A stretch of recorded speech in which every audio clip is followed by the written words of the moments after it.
creative power, which I think are really fundamental to architecture schools. So for this, I have also thought about migration as a feminist historical method. The lens of migration makes differences sensible. It allows them to be seen, it allows them to be touched. And I think some of the work that we've already seen today has already really demonstrated that very well. I believe the analytic of migration offers the opportunity to pose two arguments. First, that the dynamic of a first is a stream that really involves a group of women through the late 19th to the early 20th. The women on this list cross borders of race, ethnicity, class, sexuality, ideology, within empire as well as post-colonial territory. And their migrations turned a lens on culture. They posited architecture not as exceptional, but as entangled with many other forms of cultural production: design, arts and crafts, curating, planning, structuring, building, historicizing, teaching, thinking, throwing dinner parties. So these include Greta Schulte-Lehotsky's kindergartens, Sybil Molinage's grain silo, Lina Bobardi's Bahia, Minette de Silva's artisan, Denise Scott Brown's Las Vegas, Hannah Schreckenbach's mud architecture in Ghana, and Flora Rushat-Roncati's dining table. The theory that connects these women is that each of their practices stemmed from the view of a stranger.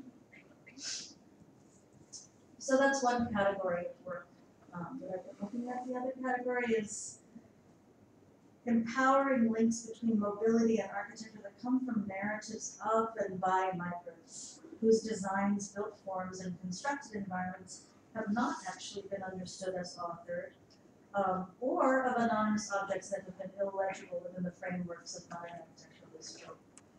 If you look at this site, which you might not guess from a Google satellite map is actually a refugee camp, because it looks much more like an actual city, you see a kind of authority that might be embodied by migratory works. These things may have lacked signature, but not significance, and they pose a challenge to the architectural discipline's purported stabilities.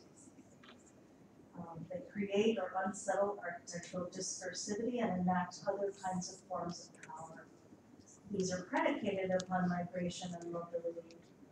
They're also predicated on their mirrors, restriction and compliance.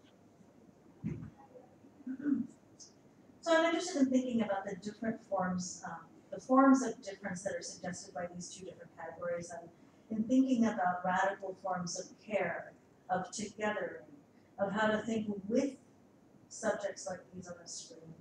It seems important to link these two, the named and the unnamed, the known and the unknown, the authors and the anonymous, the objet d'art or the designed work, and the merely made or built, and to irrevocably entangle them, so that each serves the other, constructs new forms of authority, legitimacy, and meaning.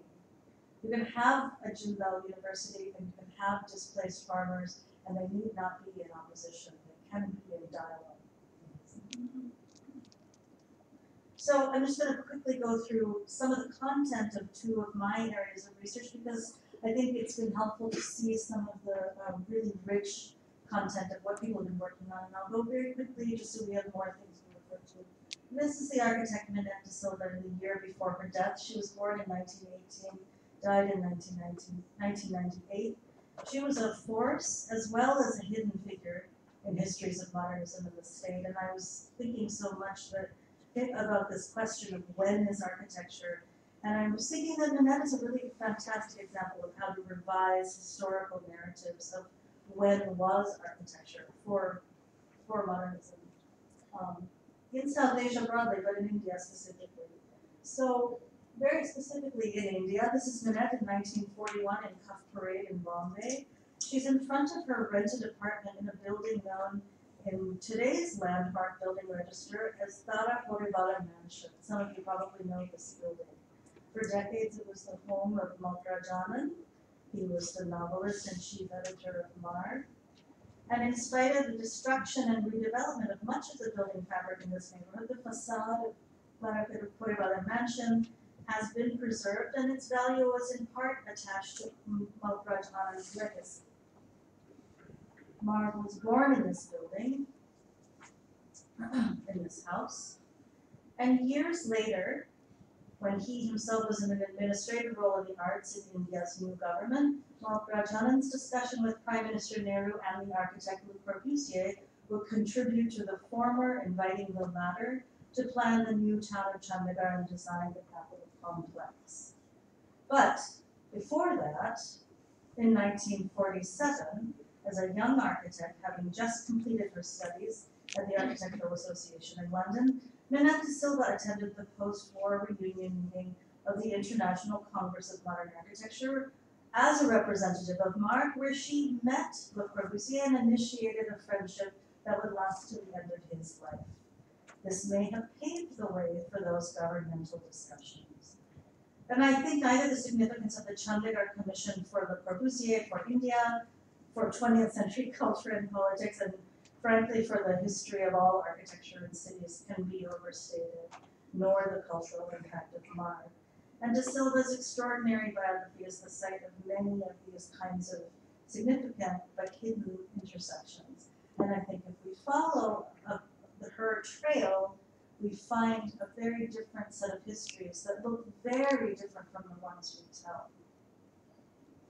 So just want to flip quickly through some of her work so you can see some of the buildings that she designed. She was very concerned with architecture, ecology, arts and crafts as decoration, reviving textile production. Again, and this is the way that she wrote her memoir, much as an architect. She was really interested in archiving and all of these other forms as multiple forms of cultural production, not just as architecture, as we know it. The second category, and again, I'll move very quickly through some slides. I've spent 8 years of research in archives and working with refugees and aid workers in camps in East Africa and in South Asia. I conducted approximately 300 interviews with individuals and groups of refugees, aid workers, officials, and architects on a project that really, a book project on architecture and humanitarianism. These camps, again, are on the border of Somalia. And I've attempted to really think of this space and its architecture not only as carceral, which is the way that it is often depicted, but also to see it as figured very vitally by women, whom I think of as architects, such as these women who were designing the restaurant in the camps, this woman who designed her own home and her shop, this woman who I met only hours after she arrived at the camps. She's carrying on her back the only 8 items she had, and she was about to go to the periphery of the camp to build her own space. So this space that you saw, the aerial view above, is really made by the buildings that these women themselves built. And I just end with this image of a political leader in these camps. Human beings participate in history, Michel Trulio writes, both as actors and narrators. And I'd like to argue that each of these women turned from the position of aid recipient to viewing subject, and that this transformation was akin to the shift from historical protagonist to narrator of history. The production of a viewing subject is linked to the production of political subjectivity and political speech. And here a form of speech came from the making of an architecture. So I hope you'll also think about that. All of these women, from Minette de Silva to Ismina Ali Braga, were migrants, and writing their histories required migratory knowledge. And this preoccupation with migration is a strategy to substantiate new narratives, a kind of way to rethink when architecture happens. I think of these as feminist approaches to architectural histories of migration, and these architectures of migration as feminist approaches. Thank you very much.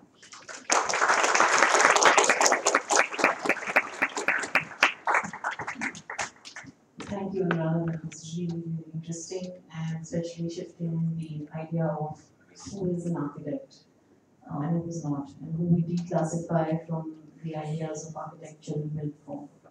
I invite Dr. Yasmin Arif to present her thoughts. Thank you. This is fine. Well, the first thing I have to say is that I'm not an architect and I'm not angry. At this point, I have been, I'm an academic because my profession demands that I go to several conferences that I've been doing a bit of that in recent times. What I'm seeing is a lot of despair, a bit of the despair that we've heard today as well. The only thing that I would add to that is that despair is all right, but I think we also need hope. We also need a politics of hope. And it is in that spirit that I certainly like to congratulate this new school. I thank Sarovar and JSAA for including me here. I come from a university, I teach in the university, and I think our universities are being stifled. And I'm looking for new classrooms, and I'm congratulating you for opening up new spaces. Your intents may be old, but I hope your hope is new. And that is what I welcome the school for. The second thing, a little about me, quite an introduction was provided by Sarovar, but just to take Professor Mikhal's words, I continue to be a teaching student. I have lived and learned sociology, social anthropology, and many other things in my last 20 years of living in Delhi. I think my T bar, I'm still speaking, and I hope when I reach the end of my life, I'll somewhere have global as my middle name. I'm entirely made in India. I have nothing to show as far as pictures are concerned. I'm hoping that once you step out of this room into the city of Delhi, you will see what I'm hoping to talk about. Anyway, as I said, I'm a sociologist, and my first research commitment has been in cities, which I assume where architects spend some of their time in. I began with the rebuilding of Beirut after the years, after the wars in Lebanon, and I have continued to work with unstable living in very fragile environments. A lot of what I have done in the urban has led me to revisit the idea of life and pose it as epistemology, as method, as politics, and as ethics in the understanding of the social. I hope to use my brief 10 minutes, do stop me when I should, today to respond to your questions from that approach. So your inaugural question is a very profound and grand one. When is architecture? If you've looked at the poster, that's what it asks. So let me try a bit of creative etymology here with the word architecture. Architecture is what the architect does, as all of us have heard today, and the word architect comes from the Greek architekton, and I do not apologize for borrowing from roots in Western thought. An architect means a chief builder or principal craftsman.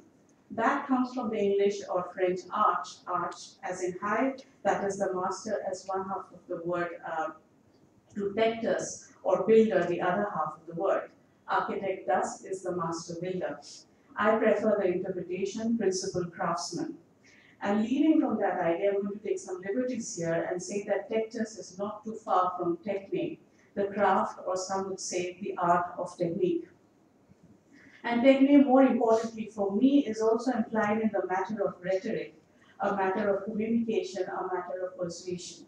So with this largely creative etymology, could we suggest that architecture is the technique by which the architect practices her art of communication and convincing, perhaps even persuasion, with the craft of building? As we often say, the built environment is the language that architecture speaks. That is why, as we have heard, we even have vernacular architecture.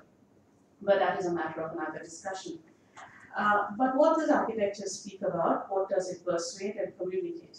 In my reading, architecture communicates, convinces, and persuades social life. That might not be anything new for any one of us here, but yet it is an eternal condition of human life that needs constant excavation in how, what, and where, and of course when. When you ask when is architecture, I would respond that architecture is when it communicates and even persuades social life. It is a technique of the social. This is where I connect your second thematic. You've also, in that beautifully crafted poster, there's also the word affect. Let me try and elaborate on this connection with an architectural aid, the blueprint, a lot of which we saw with the brilliant architect for the Tyndall School. For architects and planners, these are the maps and the plans that will shape the buildings as well as the environments that those buildings will inhabit. They are the representations of their imagination, their technique, their craft, and most times their power. The blueprint, I would say, holds the power to make a social and the life that will inhabit it, and conversely, the absence of a blueprint is the lack of power, the inability to plan or map a building. Between these two bookends lies the entire archive of planning, proposing, imagining, and improvising what can and will be built, and one must not and cannot be a blueprint. And from these archives emerge those craftsmen and women who respond to this power of the blueprint and make it a craft of their own. This is what I've seen, I think, in most of the presentations today. These are the women who make refugee camps their homes. These are the young ones who are building up fantastic schools. And this is, like I said, refugee camps become cities, pavements become homes. Sustainable or earthquake-resistant homes get designed, or movements like Homes for Humanity begin.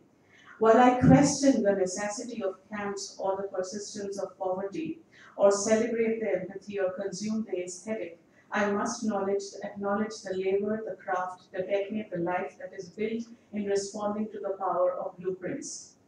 These archives and their actors hold the past of the social, predicts a future, and emerges always in the contemporary.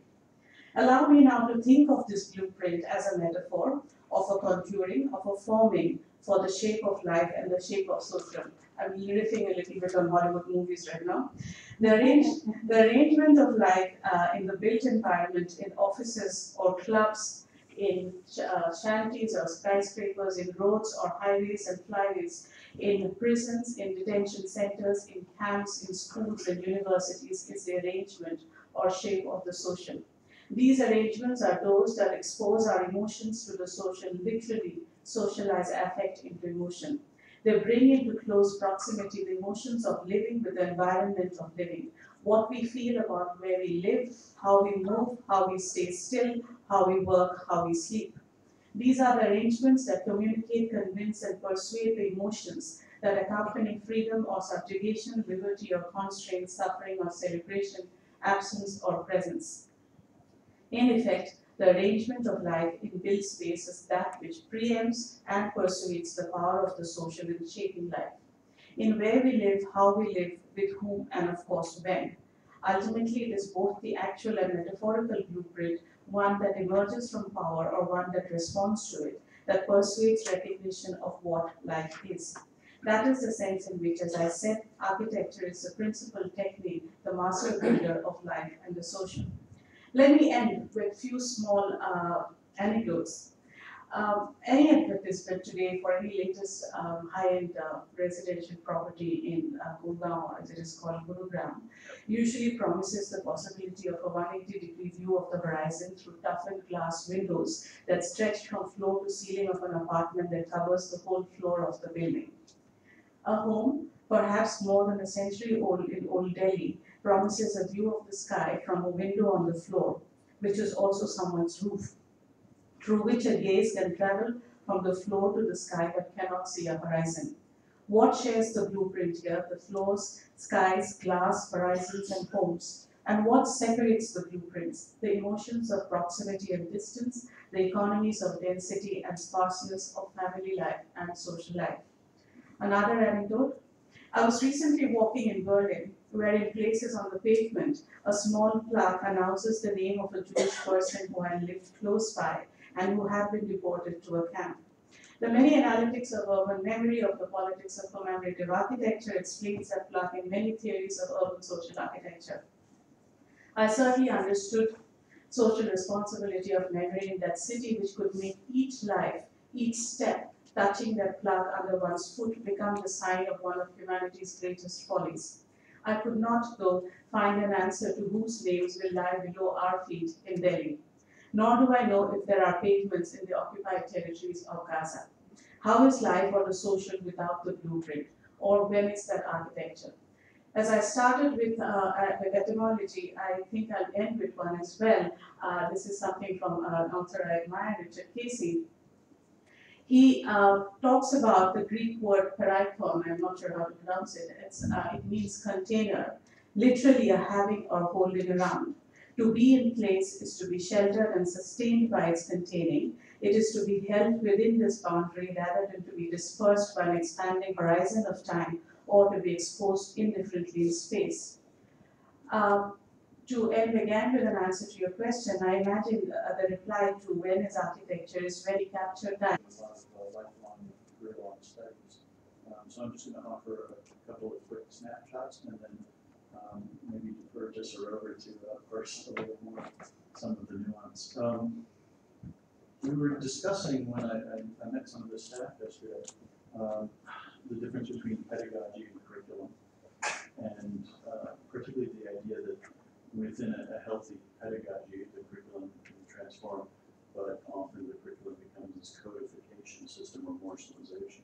And the real valuable parts of the pedagogy are the focal points or the subject positions are being articulated. And I come from a model where we expect a pedagogy or a curriculum to follow a model based on dissent and critique, not homogenization or unification. Perhaps not in a dialectical mode, but sometimes I guess in the optimistic, heuristic mode as well.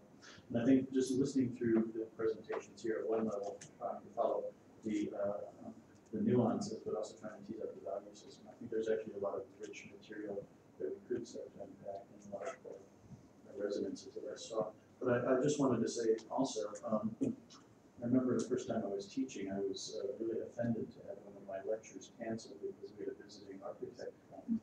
And the dean, I was there in tears, and the dean explained to me, he said, look, this is a lecture you probably spent a week preparing. This person spent their whole life preparing that hour. It's time for you to defer to that expertise. Thank you. I think there's very little time for responses, but I do want to conclude this session, and I want to conclude it with a reminder that a lot of you have tried to put forward in all your presentations. And I think there is this quote of Gabriel Garcia Marquez which comes to mind, which is the incessant pressure of freedom as the absent horizon, and how built environments and schools of architecture are a negotiation with this freedom and to move towards horizons that may or may not be achieved. And with this doubt and with the hope that we may be able to achieve some of this, I'd like to thank you all for coming.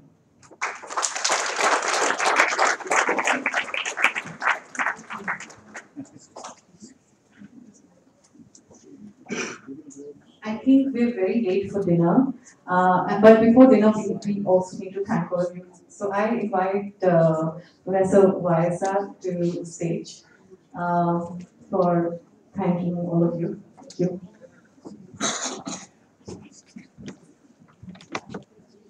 Good evening. A few weeks back, the Vice Dean of the School of Architecture came to me along with his colleagues, and I had a chance to see the draft schedule.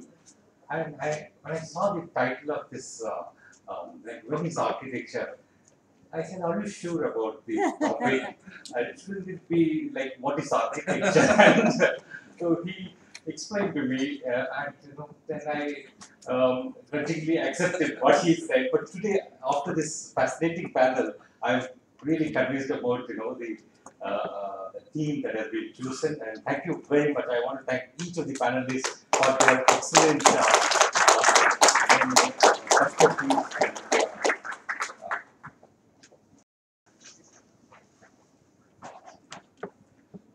We are a multidisciplinary university. We have 6 schools up and running, several taught programs, and we are so delighted that in the School of Art and Architecture we have 7th school, adding to the truly interdisciplinary studies where different disciplines enrich each other and contribute to the academic excellence and progress. And we are so delighted at this launch.